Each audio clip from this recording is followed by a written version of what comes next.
Hi boys and girls, it's Shane. Watch out for the mud deer, be careful not to slip. And Jennifer.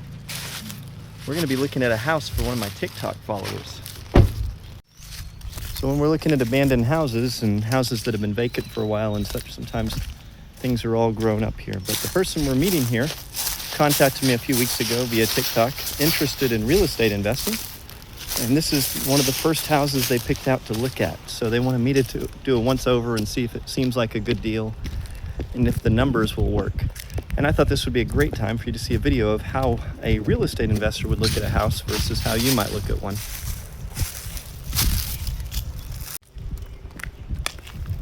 Hello, how are you? Hi.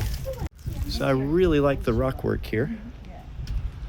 We do have some separation right there, but that's really a very simple fix. Not a big deal at all. How's it going, dude? Do you mind if I catch you on video? Absolutely not. All right. Pleasure. Oh, this is actually neat. Yeah, it's really. It's got some I like the entryway. We do have some, that's a little bit of mold right there, but that kind of thing is pretty normal. I'm not too worried about that. The step down into the living room. So this was built in the 70s, I guess? 96. Are you sure about that? Is that what they it says on Zillow? Just because it says that on Zillow doesn't mean it's true. This is, yeah, that's a lot of books. Definitely from the 60s. Yeah, that step down and things like this feels like 70s to me. Yeah. Yeah. That's what I thought too. Yeah, no, this wasn't done in the 90s. This is 70s. Look at that sink. That Yes. sink is straight out of the 70s. Yeah. So this is 70s. We got the drop ceiling in here with the lighting. So that's cool. We can raise that ceiling. That can be done. I actually kind of like these walnut cabinets. I know they're very dated, but this walnut color I kind of like. Do you guys like the walnut color? Let's look in the backyard and see what we got back here. It's really sticky. So one of the things I really want to look at on this house is water infiltration.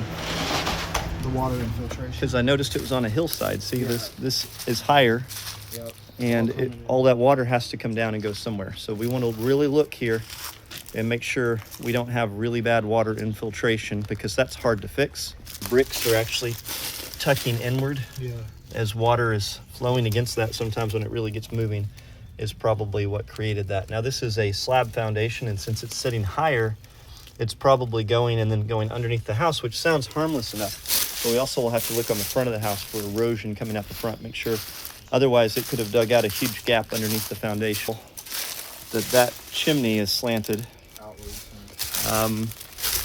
I don't think it's enough to necessarily be a problem. Let's see if I can get you to a point.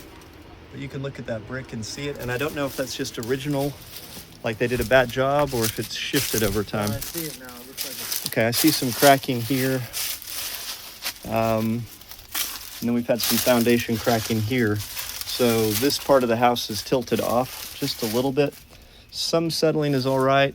I don't feel like that's getting to a point that it's a major problem, but it is something to be aware of. Okay. Let me see here. This is the area over here where I feel like we're going to have some water infiltration. So whatever room this is, let's look at that from the inside.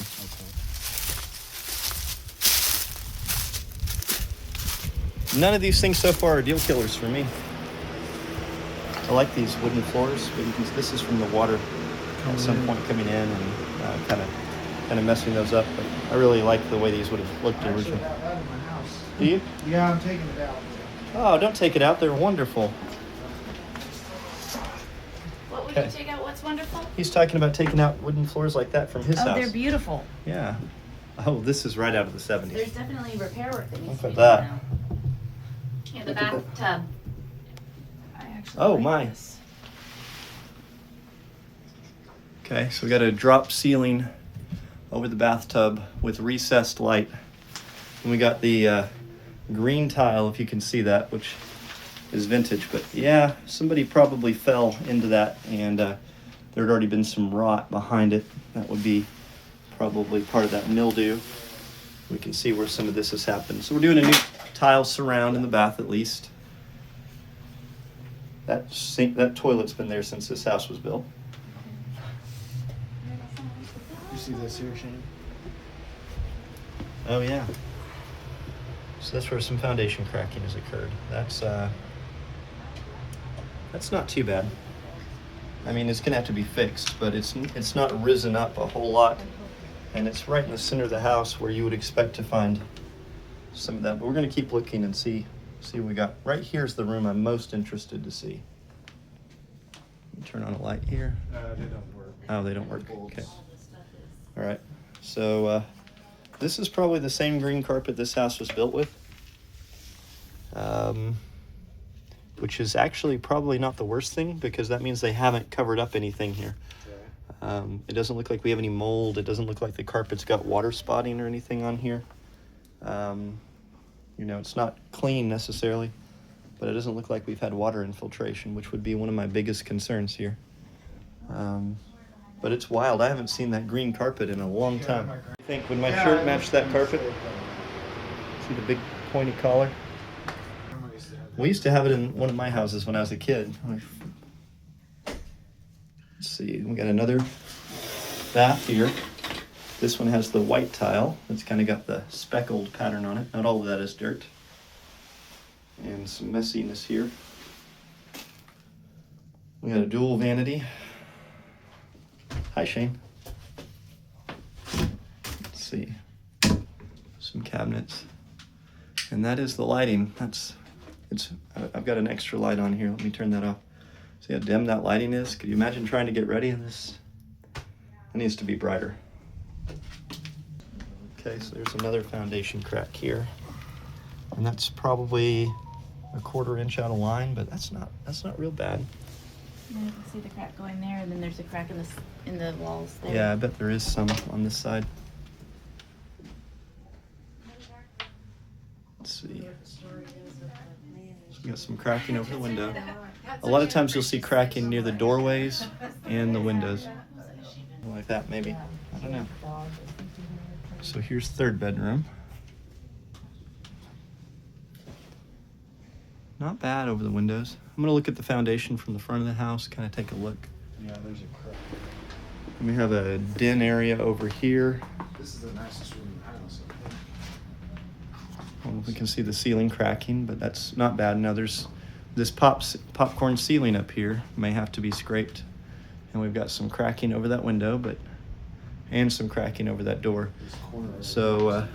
I bet what is happening is as the water comes in the back of the house and flows forward, it's undercutting this foundation a little bit on this hillside. So you can see the foundation crack right here.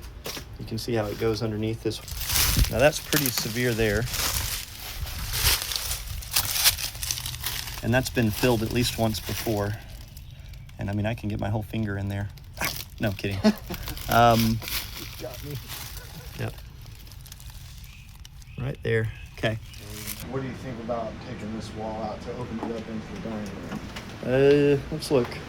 So if you're looking at this as a rental, one of the questions you have to ask yourself is, will you make more rent if you do the work on it or you spend the money on it?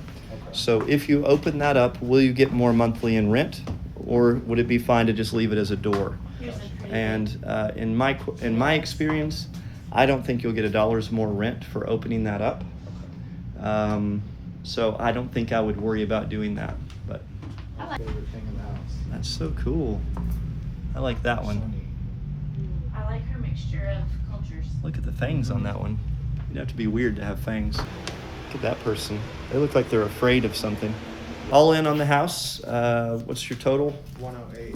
108. That's buying it. That's buying it with So the- 30,000. I did 30,000 in repair. So 30,000 in repairs, and now you know that's a little more than you probably need. All right, so I'm all in at 142, and ARV should be between 214 and 240. So all in for 142, ARV of 215 to 240. So that's $100,000 in potential profit. It's probably not a bad deal. Like, you should be able to make money at this. As far as a rental, this would probably rent for $1,800 to $2,000.